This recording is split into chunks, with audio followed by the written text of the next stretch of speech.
Estamos no livro do Apocalipse, no capítulo 6, e no capítulo 6,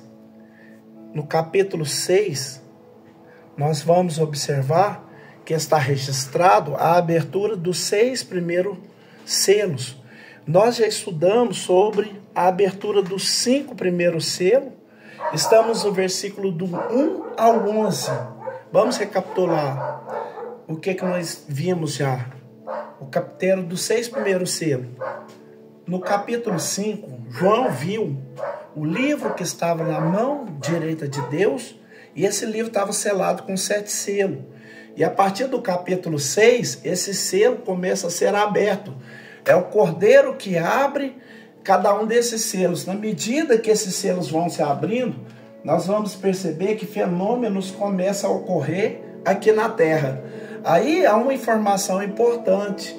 Os selos foram abertos no céu, mas os fenômenos estão acontecendo aqui na Terra. Nós vamos relembrar que, como sempre, nós fazemos todos os ensinos, recapitulamos aquilo que vimos, e é uma forma de reforçar o aprendizado, é uma forma de relembrar o que vimos, e também é uma oportunidade para aquela pessoa que não pôde ouvir ter uma noção mais ou menos daquilo que nós já estudamos. Então vamos recapitular. Poucos minutos, porque hoje o objetivo é falar sobre a abertura do 6º selo. No versículo 1 nós vimos que o Cordeiro é que abre o selo, e João ouviu os 4 animais que dizia: vem e vê. No versículo 2, o que João viu? Um cavalo branco. E aquele que estava sentado sobre ele tem um arco, e foi-lhe dado uma coroa, e saiu vitorioso para vencer. Ainda no versículo 2, nós já explicamos que esse cavalo branco representa a falsa paz, e esse cavaleiro é o anticristo. O cavaleiro do capítulo 6 não é Jesus, é o anticristo. Ele está com um arco na mão, fala do poderio bélico, e quando diz que ele saiu vitorioso para vencer, significa que ele será eleito, ele será escolhido líder mundial e sairá em busca de conquistar outras nações. Agora sim, versículo de número 3. João, ele viu quando foi aberto o 2º selo e ouviu a voz do 2º animal dizendo: vem e vê. Aí no versículo de número 4, o que foi que ele viu? Um cavalo vermelho. O que estava sentado sobre ele foi dado que tirasse a paz da terra e que se matasse uns aos outros, e foi-lhe dado uma grande espada. Então, o que nós vimos aí é que após essa falsa paz, quanto tempo vai durar essa falsa paz, nós não sabemos, mas depois dessa falsa paz, os conflitos armados, e esse cavalo vermelho representa as guerras. O texto está claro, diz que foi dado que tirasse a paz da terra e que os homens matassem uns aos outros. Então, no versículo de número 5, João diz que foi aberto o 3º selo, e ele ouviu a voz do animal dizendo: vem, vê. Ele olhou e estava ali o cavalo preto, e o que estava sentado sobre ele tinha uma balança na mão. Nós já estudamos esse texto, e eu te disse que esse texto significa a fome. Como uma consequência da guerra, a fome será uma das principais características do período tribulacional.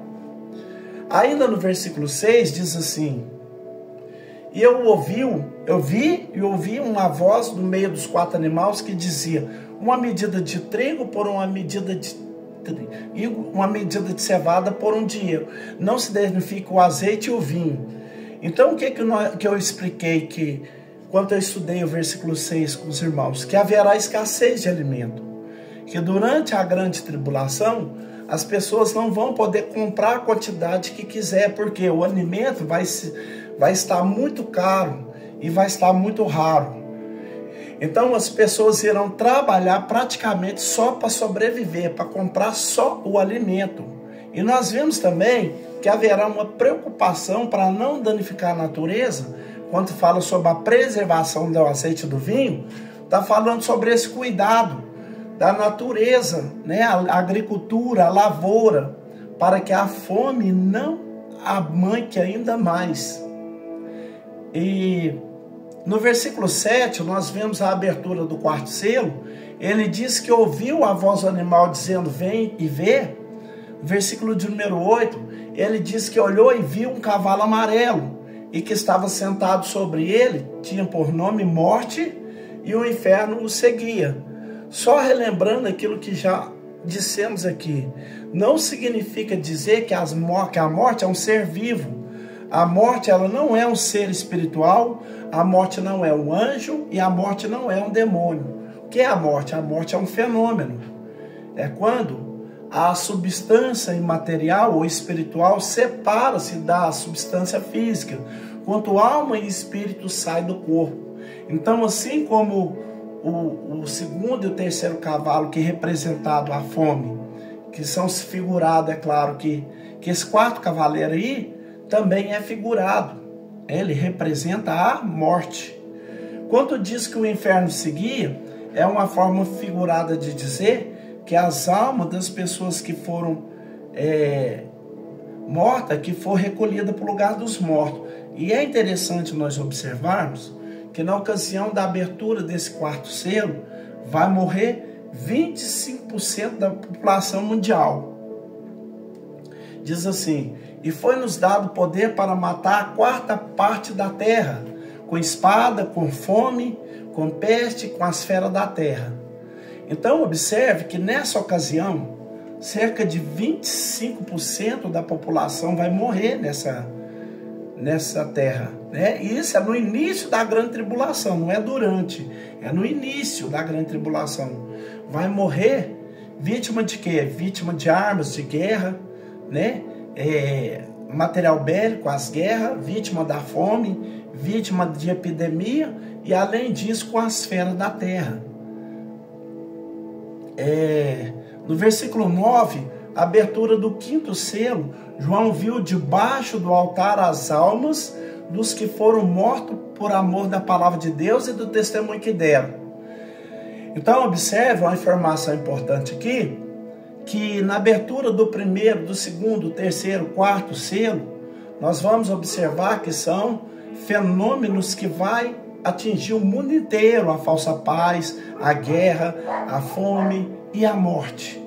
Mas agora, nós vamos observar, na ocasião desse quinto selo, que tem algo específico aqui, que é uma perseguição contra o servo de Deus, contra os que estiverem servindo a Deus no período da grande tribulação. João diz, e havendo aberto o quinto selo, vi debaixo do altar o quê? As almas dos que foram mortos por amor da palavra de Deus e por amor do testemunho que deram. Então as almas dos mártires aparecem aonde? Aparece lá no paraíso, aparece no céu, como que numa dimensão abaixo do trono de Deus. O versículo 10. E diz que eles estavam clamando, até quando o verdadeiro certo e dominador não julgas e vinga o nosso sangue dos que habitam sobre a terra. Então, nós vimos, quando estudamos esse texto, que as almas dos justos, as almas dos mártires, estarão lá debaixo do altar, e isso é o que foi vivas consciência em perfeita lembrança, né? Eles pedindo para que Deus venha julgar, venha punir os seus inimigos. Versículo 11, que foi o último texto que nós estudamos semana passada, diz que cada um foi dado uma comprida veste branca. Nós vemos que veste branca fala de quê? De natureza, de santidade, de impureza. Que eles ficavam clamando que esperasse até que completasse o tempo, né? Que esse foi o tempo que nós estudamos. Nós vimos que haverá muita morte dos santos durante a grande tribulação, que é uma das principais características, a morte do santo. Então estudamos sobre os 5 selos: cavalo branco representando a falsa paz, cavalo vermelho representando a guerra, cavalo preto representando a fome, cavalo amarelo representando a morte e o 5º selo, a morte dos santos, a perseguição dos santos, os mártires que aparecem lá debaixo do trono de Deus. Hoje nós vamos dar continuidade nesse texto, nós vamos estudar sobre a abertura do 6º selo, que está registrada no capítulo 6 de Apocalipse, sendo que os versículos 12 até o versículo de número 17. Se você dispõe da sua Bíblia aí, é importante que você esteja acompanhando esse ensinamento com a sua Bíblia na sua mão, porque você pode acompanhar, ler os textos bíblicos, ver a explicação, né? Se você tem um papel, uma caneta para anotar os textos bíblicos, as referências, mas se por alguma razão você está num ambiente onde você não tem uma Bíblia, você pode acompanhar só ouvindo, né? Porque eu tenho a satisfação de fazer isso com muita alegria no meu coração, para passar essa informação para todos vocês. Então vamos ver o que diz o versículo de número 12, a abertura do 6º selo. Então primeiro eu quero comentar sobre essa palavra. Essa palavra, ela fala sobre 5 selos que já foi aberto, então faltam 2, né? O livro é selado com 7 selos. Então, nós abrimos 5 selos já. Agora vai ser aberto o 6º selo, né? E nesse 6º selo aparece o céu e a lua, o sol e a lua.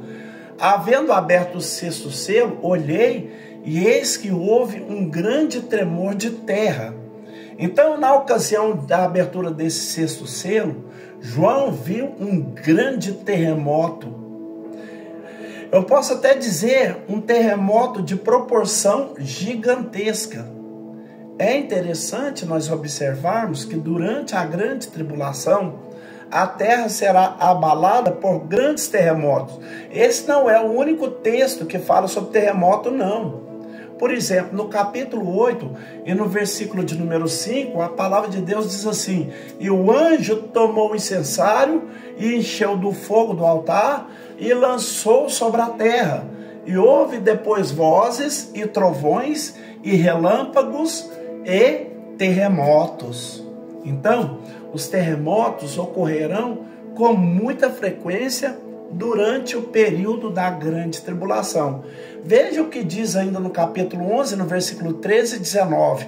Versículo 13 e 19 diz: e naquela mesma hora houve um grande terremoto, e caiu a 10ª parte da cidade, e no terremoto foram mortos 7.000 homens, e os demais ficaram muito atemorizados e deram glória a Deus do céu. Versículo 19: e abriu no céu o templo de Deus, e a arca do seu concerto foi vista no seu templo, e houve relâmpagos e vozes e trovões e terremotos e grande saraiva. Ainda no capítulo 16 e no versículo 18, a palavra de Deus diz assim: e houve vozes e trovões e relâmpagos, e o grande terremoto, como nunca havia havido desde quando há homem sobre a terra, tal foi esse tão grande terremoto. Então observe que eu quero chamar a sua atenção que os terremotos têm tornado cada vez mais comum, né? Terremoto de proporções gigantescas tem atingido a humanidade, tem trazido destruição e rastro de morte no mundo inteiro. Mas observe que o que eu vou te dizer agora, nada é comparado aos terremotos que sobrevirão no futuro. Veja que no capítulo de número 16, versículo 18, que nós lemos, diz que foi tão grande esse terremoto, houve vozes, trovões e relâmpagos, e um grande terremoto como nunca havia desde quando o homem habita sobre a terra. Então eu posso dizer que no período sombrio da grande tribulação, sem querer amedrontar as pessoas que me ouvem agora, sem querer causar pânico, pavor, mas apenas lendo as profecias bíblicas, eu posso dizer isso. A verdade, haverá terremotos de proporção gigantesca. E nesse 6º selo, e ele fala que havendo aberto o 6º selo, e olhei, e eis que houve um grande tremor de terra. E depois disso, o que diz? E o sol tornou-se negro como saco de silício, e a lua tornou-se como sangue. Observe que até mesmo os astros celestes, até mesmo o brilho do sol, o brilho da lua será afetado pelas catástrofes e pelos desastres que ocorrerão nesse tempo. O texto diz que o sol tornou-se negro como saco de silício. O que é saco de silício? É um tecido áspero, é um tecido grosseiro que desde os tempos bíblicos era feito com peles de cabra. Então, nós vamos perceber que João, ao presenciar a escuridão do sol, do céu, ele diz que o céu tornou-se negro como saco de silício. Mas é bom lembrar isso, talvez não seja necessariamente o sol propriamente. Talvez seja uma espécie de eclipse solar, um eclipse lunar que veio afetar a luminosidade do sol e a luminosidade da lua. E é interessante a gente observar que Jesus também falou acerca desses fenômenos. Vamos conferir no texto? Lá no Evangelho escrito por Mateus, no capítulo de número 24 e no versículo de número 29, lá no sermão profético, lá já estudamos isso aqui, São Mateus 24, lá no versículo de número 29, Jesus também falou acerca desses fenômenos, né? Então observe que na abertura desse sexto selo, João percebeu fenômenos que estavam ocorrendo na terra e grande tremor de terra, mas ele também percebeu a escuridão. Então eu posso dizer que durante o período sombrio da grande tribulação, haverá trevas tanto no sentido físico quanto no sentido espiritual. Por que no sentido físico? Porque o sol e a lua não vão dar o brilho que dão normalmente. Das duas, uma. Ou os próprios astros serão afetados, que eu não acredito nisso, ou alguma espécie de eclipse lunar ou eclipse solar, uma espécie de poeira cósmica, um fenômeno que ainda nunca ocorreu, que vai existir no futuro. Mas essa é a verdade. O dia não vai brilhar como hoje. A noite não vai dar a lua não vai dar luz, né? Jesus proviu isso. Veja o que diz Mateus 24, versículo 29. Ele diz assim: e logo depois da aflição daqueles dias, Jesus estava falando exatamente da grande tribulação. Ele diz: o sol escurecerá e a lua não dará a sua luz, e as estrelas cairão dos céus e as potências dos céus serão abaladas. Então eu posso dizer que esse período tribulacional, ele vai afetar todos os fenômenos da natureza. Não só a terra, mas também os astros serão afetados. Veja o que diz o versículo de número 13. E as estrelas dos céus caíram sobre a terra, como quando a figueira lança de si os seus figos verdes, abalada por um vento forte. Então esses textos nos mostram que esses fenômenos estão por vir, fará destruição muito maior do que o que está ocorrendo nos dias de hoje, né? Todos os dias, né, nós ficamos perplexos, admirados com o aumento, né, de número de terremotos, de tufões, de maremoto, de seita, né, de enchente e tantos outros fenômenos da natureza que causam morte, que causam destruição em grande catástrofe.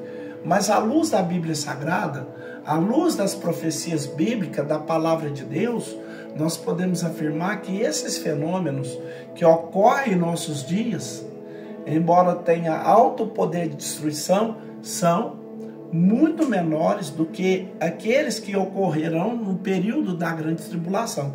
E por que nós dissemos isso? Porque esses fenômenos que ocorrerão no futuro não são apenas fenômenos da natureza, são manifestações do juízo de Deus sobre a humanidade. Os acontecimentos do fim serão iminentes, a terra sofrerá gigantes terremotos, em vários lugares haverá muitas transformações que estarão ocorrendo por todo o canto do mundo. Observe que esse texto que nós lemos, João diz que as estrelas vão cair sobre a terra. João faz até essa comparação como se fosse uma figueira, quando o vento sopra, e o vento sopra tão forte que até mesmo os figos verdes caem do chão. Bom, é bom lembrar que é possível, não seja estrela no sentido literal.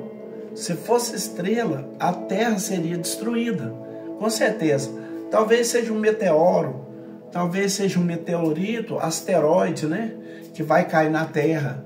E claro, como o apóstolo João não conhecia esse fenômeno, como a ciência não estava tão evoluída, a astronomia não havia dado ainda esses nomes para esses fenômenos, então João não tinha essa linguagem científica, né? Ele decifrou como sendo estrela. Ele escreveu que aquilo que ele pôde ver, aquilo que ele pôde contemplar. Mas eu acredito que não seja estrela no sentido literal. É possível que seja meteoros, meteoritos, algo desse tipo, mas que com certeza, não com dúvida disso, trará grandes destruições aqui na Terra. Vamos ler o texto mais uma vez. Observe o que o texto diz. E as estrelas do céu caíram. Você vai ver aí, ao redor do sol e da lua, você vai ver aí, como se fossem essas estrelas caindo. Aí ele diz, ele compara como se fosse quando a figueira lança de si os seus figos verdes, abalada por um vento forte. Vamos ver o que diz o versículo 14. Aí ele diz, o céu se retirou como livro que se enrola, e todos os montes e ilhas foram removidos do seu lugar. Observe que esse é um fenômeno simplesmente comparáveis. Nunca houve no passado, nem no presente, que nós não podemos comparar com os abalos, né? Imagina o que é o terremoto, que vai afetar todos os montes e ilhas no mundo inteiro. Nunca se ouviu falar nisso, é algo indescritível, né? O texto diz, como nós lemos, a palavra de Deus diz que todos os montes e ilhas serão removidos do seu lugar. Você já parou para imaginar do alto poder de destruição? Com certeza o pavor, o desespero das pessoas vai ser muito grande, porque esse tremor de terra vai afetar todo mundo, vai afetar todos os meios de comunicação, energia elétrica, o mundo vai se tornar um caos. Agora você imagina o desespero, terremotos ocorrendo em todo o mundo, os montes e as ilhas sendo removidos do seu lugar. Imagina o desespero das pessoas na família, né? Que quer saber como sua família está, né? Os meios de comunicação, os meios de transporte, nada vai funcionar, tudo escuro. Com certeza, esses fenômenos, eles vão trazer grandes prejuízos para a humanidade inteira. Vamos ver o que diz o versículo número 15. Aí ele diz que, versículo 15 do Apocalipse 6, e os reis da terra, e os grandes, e os ricos, e os tribunos, e os poderosos, e todo servo, e todo livre se esconderam nas cavernas e nas rochas das montanhas. Duas coisas me chamam a atenção nesse texto. A primeira é o fato de o texto descrever esses grupos de pessoas especificamente. Que coisa interessante, o texto diz os grandes, os ricos, os tribunos, os poderosos. Por qual motivo a Bíblia menciona esses grupos de pessoas? É que muitas vezes essas pessoas que ocuparam posições privilegiadas na sociedade, quando essas pessoas erraram, falharam, cometeram delitos, erros, muitas vezes essas pessoas não foram punidas. Você sabe disso. O Brasil é um grande exemplo.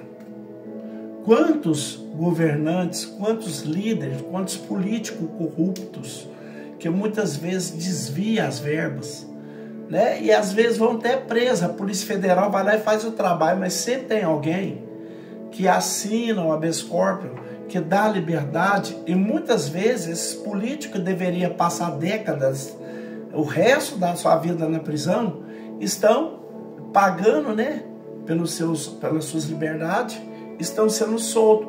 Alguns deles, inclusive, estão até aí fazendo campanha, né, para outros companheiros seus do mesmo padrão, né, da mesma alçada. Então, o que é que a humanidade presencia? É esse sentimento, essa sensação de impunidade.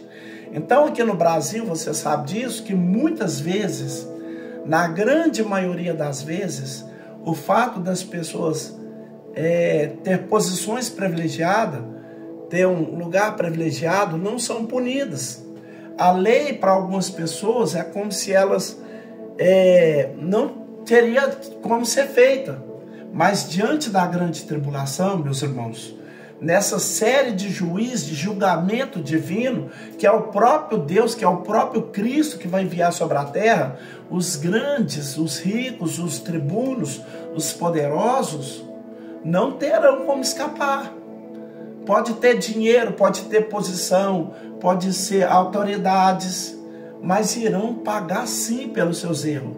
Essa é a primeira coisa que me chama a atenção nesse texto. A segunda coisa é que essas pessoas, o que elas vão fazer? Elas vão se esconder nas cavernas, vão se esconder nas rochas das montanhas. Observe o que o texto diz: e os reis da terra, e os grandes, e os ricos, e os tribunos, e os poderosos. Detalhe, uma pausa aqui para explicar, que muitas vezes que não foram punidos, que muitas vezes foram condenados, mas não cumpriram a pena, eles agora não tem como escapar, né? Inclusive, diz assim, que eles se esconderam nas cavernas e nas rochas das montanhas. E isso é algo simplesmente comum em nossos dias. Eu não sei se você sabe disso, mas existem muitas pessoas, principalmente autoridades, pessoas afortunadas, que construíram, sabe o que? Túneis subterrâneos. Para quê? Para que se escondam no caso de uma guerra nuclear. É claro que os mais pobres vão poder subir nos montes, vão se esconder nas cavernas, nas rochas, mas hoje existem pessoas afortunadas, privilegiadas, que têm medo da guerra nuclear, né? Na realidade, às vezes eles nem acreditam no que está escrito na Bíblia, no livro do Apocalipse. Talvez eles não estão nem pensando na grande tribulação, mas pensando numa guerra nuclear, construíram túneis subterrâneos. Já tem elevador que vai levar eles lá para profundezas da terra, né, para lugares onde eles vão estar escondidos. É claro que, quando a Bíblia diz isso, que eles vão se esconder nas cavernas, nas rochas das montanhas, estava também se referindo a esse grupo de pessoas. Mas é interessante que, quando nós lemos o versículo 16, eles vão reconhecer que esse juízo, que esse julgamento que está acontecendo na terra é a ira de Deus, a manifestação da ira de Deus.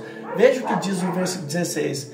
Diz assim: eles iam aos montes, aos rochedos, eles diziam: cai sobre nós e nos esconde do rosto daquele que está sentado sobre o trono e da ira do Cordeiro. Então, observe que os homens vão reconhecer que esses fenômenos que está ocorrendo por todo mundo, no futuro, será provocado pelo próprio Deus. Nesse período, os homens vão procurar as cavernas para se esconder. Mas eu pergunto, quem é que pode se esconder da presença de Deus? Quem é que pode livrar-se da sua ira? Os homens vão procurar se esconder, claro, da face de Deus, da face de Cristo, mas será em vão, porque, como diz a Bíblia, né, lá no capítulo 4, no versículo 13, que todas as coisas estão patentes aos olhos daquele que está ali tratando com eles. Assim como Adão não pôde se esconder na presença de Deus no Éden, os homens também não poderão se fugir e nem se esconder na presença de Deus nesse período.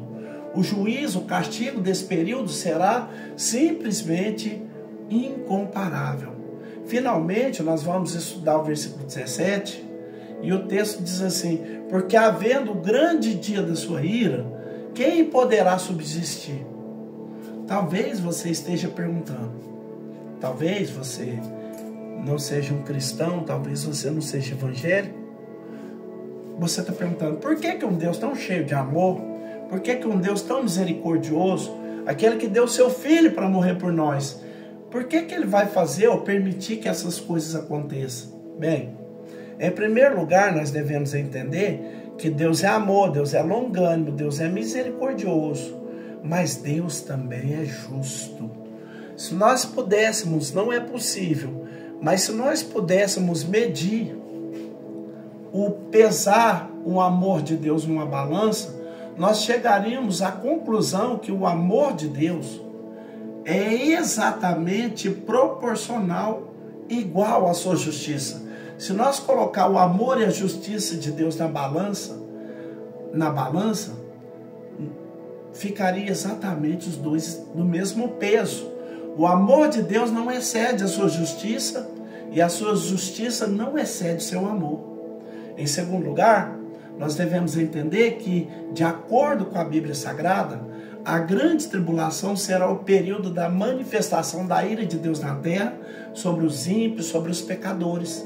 Será um período em que a porta da graça será fechada, como ocorreu lá no dilúvio, citado por mim lá no começo. Deus deu aos homens daquela geração a oportunidade de se arrepender, mas eles não se arrependeram de seus pecados, não deram ouvido à palavra de Noé, eles não entraram na arca como Noé e a sua família. Quando Noé entrou na arca, o que aconteceu? Entrou juntamente com os animais, com a sua família. Diz a Bíblia Sagrada que Deus fechou a porta da arca por fora, Noé fechou por dentro. E Deus mandou o dilúvio, Então, semelhantemente, os dias de Noé, a igreja hoje está pregando o evangelho, levando as boas novas de salvação, pregando arrependimento, chamando as pessoas para servirem, para seguir a Cristo. Mas, infelizmente, os homens, a sua maioria, não está dando crédito à palavra de Deus. Os homens, em suas mordomias, estão rejeitando, estão desprezando a mensagem do Evangelho. E um dia, a porta da graça vai fechar, como fechou a porta da arca. E Deus vai enviar seu juízo sobre a terra, o cálice da sua ira será derramado sobre a terra. E a Bíblia está repleta, Se você deseja adotar essa prática de ler, se você deseja ler, eu ia te mostrar vários textos bíblicos que afirmam isso, que mostram isso. Vamos ler alguns aqui. Em Apocalipse, capítulo 11, versículo 18, a palavra de Deus diz assim: iraram-se as nações, e veio a tua ira, e o tempo dos mortos para que seja julgado, e o tempo de dar os galardões e os profetas. Nós vemos que tememos seu nome, pequenos e grandes, e o tempo de destruir a terra. Então, observe aqui que esse texto nos mostra que tudo tem o seu tempo determinado. Observa que o texto diz que vem o tempo da ira, o tempo dos mortos serem julgados, o tempo de Deus dar o galardão aos profetas, aos servos, enfim, Deus tem o tempo determinado para todo o propósito. O texto, capítulo 11, versículo 18, fala exatamente sobre isso. Ainda no capítulo 14, versículo 7 do Apocalipse, diz assim: dizendo com grande voz, temei a Deus e dai-lhe glória, porque vinda é a hora do seu juízo. Ou seja, haverá um tempo do juízo, da manifestação da ira de Deus. Capítulo 16, versículo 1 do texto diz assim: e ouvi vindo do templo uma grande voz que dizia aos 7 anjos: ide e derramai sobre a terra as 7 taças da ira de Deus. Então Deus, Ele é amor, Deus é longânimo, Deus é misericordioso, mas Ele também é justo. Estes e outros textos da Sagrada Escritura nos ensinam que esse período sombrio da grande tribulação será marcado pela ira, pelo juízo de Deus que há de cair sobre a terra, sobre o pecado, sobre a iniquidade, sobre a maldade do homem. Por isso, nesse período, aqueles que estiverem na terra, inevitavelmente vão sofrer. Aqueles que estiverem na terra estarão experimentando essas 3 séries de juízo, de justiça. Nós estamos estudando a primeira série de juízo, são 3, que são exatamente os 7 selos. Nós vamos estudar nas próximas manifestações sobre as 7 trombetas, sobre os 7 cálices da ira de Deus que será derramada no período sombrio da grande tribulação. E aí nós vamos ver o que Deus tem feito através da sua ira. O Senhor, Ele vai nos mostrar aqui, no livro do Apocalipse, que não há uma razão que para nós estar preocupado, aflito, porque antes de vir esse período, a igreja do Senhor Jesus estará no céu, já terá sido arrebatada, porque antes dessas coisas virem sobre a terra, Jesus irá buscar a sua igreja, levará para bodas do Cordeiro. Por isso nós deveremos estar tranquilos, porque a nossa salvação está segura, está garantida com Cristo. Por exemplo, você tem essa esperança? Deixa eu te falar, você já aceitou Jesus como seu Salvador? Se você ainda não aceitou Jesus como seu único, suficiente e eterno Salvador da sua alma, você deve fazer isso, porque igual eu citei aqui sobre o juízo, deu para você perceber que não vai ser brincadeira, né? Essas pessoas aqui, elas sofrerão a amarga ira de Deus. Queridos, nós não fomos chamados para a ira, nós não fomos destinados para a ira, mas sim para a maravilhosa luz de Deus. Então esse é o tempo de amar, esse é o tempo de pregar o amor, esse é o tempo de abraçar, esse é o tempo de colher as pessoas, ombrear com as pessoas, né? Talvez tem pessoas dentro da igreja, meus irmãos, que quando vê a outra sobressaindo na oportunidade, seja de uma pregação, seja de um louvor, seja de um evangelismo, seja de fazer amizade com as pessoas, ela começa a sentir mal, porque ela se sente o zero à esquerda e a outra pessoa está tendo rendimento, está se triunfando.